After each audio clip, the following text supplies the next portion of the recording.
What's up everybody, this is Ashia and I'm back with another video, my life with endometriosis. And for this one I want to discuss, I guess, surgery alternatives to hysterectomy. First of all, let me just say this.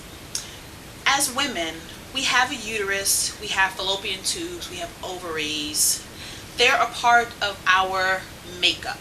They're a part of our body. They're necessary for us to function as fully functioning individuals. With that being said, they're not just baby making organs. They're not just for procreation. They're a part of who we are. They're part of our body. They're given to us from the time that we're born until the time that we die for a reason.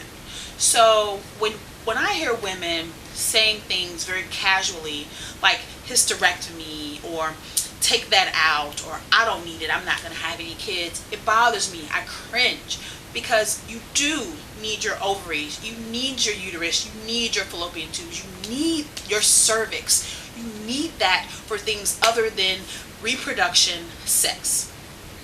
Let me just say that right up front. Those organs are important. They're just as vital and important as, your kidney, your heart, your stomach, your legs, your skin. They're just as important as all of those. So we need to move forward with more discernment, with more hesitation about taking them out. So with that being said, now that I've said all that, when you go to the doctor and if, God forbid, you find out that you have cysts on your ovary or you have fibroids or you have endometriosis or you have PCOS and the first thing they suggest is hysterectomy, run out of that doctor's office. Put on your clothes first, take off that robe, put on your shoes and leave right away and get a second opinion, because those, these organs are important and we need them. And so the hysterectomy should not be our first reaction, no matter how old you are, no matter how many children. You could be the Duggars, those people that have 19 kids and counting. You could have damn near 20 children. But guess what? You still need your organs, and they might be called reproductive organs because that's their largest function, but they provide so much more support to your body than reproduction, so you need them. So with that being said, because that just bothers me when I hear women talking so casually about, girl, I'll just get a hysterectomy, that way I don't even have to have a cycle. It's far more important than you can't be this cavalier about your body. With that being said, you go to a doctor and they're offering other suggestions besides a hysterectomy. Yay, fabulous, because I can say, as someone who's been dealing with this since I was 20 years old, so 13 years, a doctor never once said to me, and I've gone to multiple doctors, consider a hysterectomy. They've always looked for other ways to help me. When I had a cyst on my ovary, it was, let's go in, remove the cyst. We're going to keep her ovaries. She's only 20. We need to keep her. And so I appreciate my doctors for doing what they can to keep my organs placed. And because of that, because I was blessed and fortunate to have doctors that cared about the fact that I needed my organs, I still have them.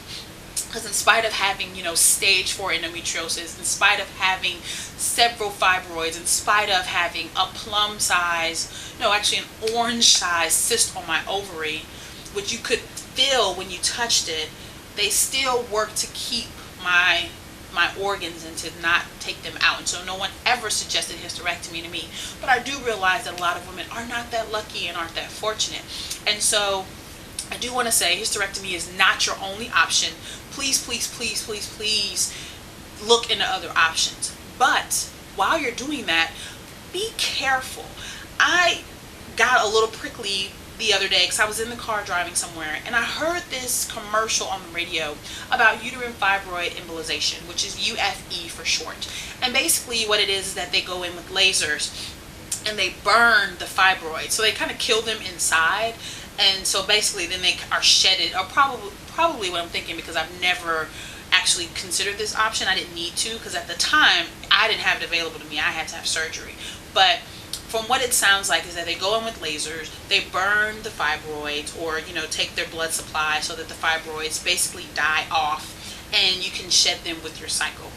So this is so much less invasive than what I had, which was a laparotomy, which is basically they cut me open, very similar to a C-section type of surgery. They cut me open, pulled out the cyst on my ovary. It wasn't quite like that game Operation, but they pulled out the cyst, discovered endometriosis, removed that, closed me back up, and now I have a scar, a C-section scar, as if I had kids, but I have no children. So that's what I had when I had to have my surgery. But nowadays they have these options that are less invasive. You have laparoscopic surgery, where they basically, which is what I had later, out of all of my surgeries. I'll talk about that one day. If you'd like to hear about my whole surgical life and my calendar of surgeries, I can definitely give information. But for now, just they have the laparoscopic surgery, which is basically they go in with a small tube, and so the scars are very little. And I have a couple of those because I have had laparoscopic surgery as well, and that's much less invasive. The recovery time is so much less. It's much less time. When I had my laparotomy, 4 weeks I couldn't drive. It felt like my uterus was going to fall out for a while because it was very just tender there. There's the myomectomy that you can have, where they go in and kind of remove the cyst, but they don't have to open you up. So there are some definite options that you can look into that aren't as invasive as cutting you open, like if you're having a child. But with that, what I'll say is that when I heard this commercial and the girl was talking about getting uterine fibroid embolization because she had heavy periods and she had fibroids, it was way too casual for my comfort. It was almost like, yeah, girl, I went to the doctor, I got uterine fibroid embolization, and then the next day or that Monday I was back at work and it was great. And you know what? Pause. Because you can't go poking around your insides in any way, shape, form, or fashion, be it with be it opening yourself up and going in there with hands and scalpel, being it with just a tube, or if it's just lasers. You can't just do surgery and just be flippant about it. Yes, you don't want to consider hysterectomy. No, that should be the last and final decision that you make when it comes to any type of feminine surgery. But you can't be cavalier about the other options either. There is no such thing as I was just in and out and I'm back up in a few days. It's not an inpatient procedure. You're outpatient. Yeah, you might go in and come home, but you need to be aware that you've manipulated your body in a way. You've gone in and made some changes and your body could react. So I just want to say, ladies, before you get pushed into some type of surgical option, be it laparoscopic surgery, myomectomy, uterine fibroid embolization, hysterectomy, before you do anything, A, get a second opinion, find another gynecologist to talk to and find out what they offer. B, do some research. I say that with hesitation just because sometimes people research themselves into inaction. So while you're doing all this looking around, you don't actually move on it. And things like fibroids, cysts in your ovaries, endometriosis, those are things, if they go untreated, and PCOS, they can become a huge problem. And not only can they affect fertility, but they can affect your life. Like my endometriosis stage 4, and so it had at one point grown up, and so that it was on my belly button, and my belly button would bleed every month when I was on my cycle because I had endometrial tissue in my belly button.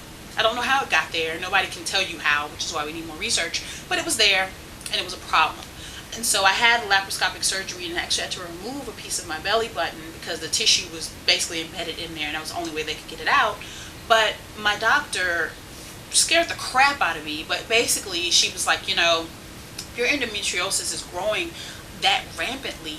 Like, it could have gotten on your lungs. Your lungs could have collapsed. Now that scared the crap, like for real. I was very shaken by that, but that just shows how if these things don't get taken care of, they can become so much more than just I can't have kids, which is traumatizing and horrifying in itself, which I'll talk about that in another video. But it can be your life. Like if my lung had collapsed, I could die. Simple as that. There is no sugarcoating it. So don't research yourself into inaction, but don't just take the word of the first doctor that gives you a word. do your research. It's your body. You need all of it. So keep all of it as much as possible. If the first thing they say is to take something out, stop. Because think about it. If you had, if your leg hurt and you went to the doctor and they were like, we'll just cut that off. You don't need a leg. You can just use crutches, or you could just be in a wheelchair for the rest of your life. That's fine. Places are disability, appropriate. They got ramps and people assist you. You're good. Guess what you would do? You would be like, what? Wait. And you would leave that office and go find somebody else to talk to. Or you might not talk to anybody at all, which is what I don't want you to do. Get another opinion. If a doctor says that you have a medical need for surgery, you probably do.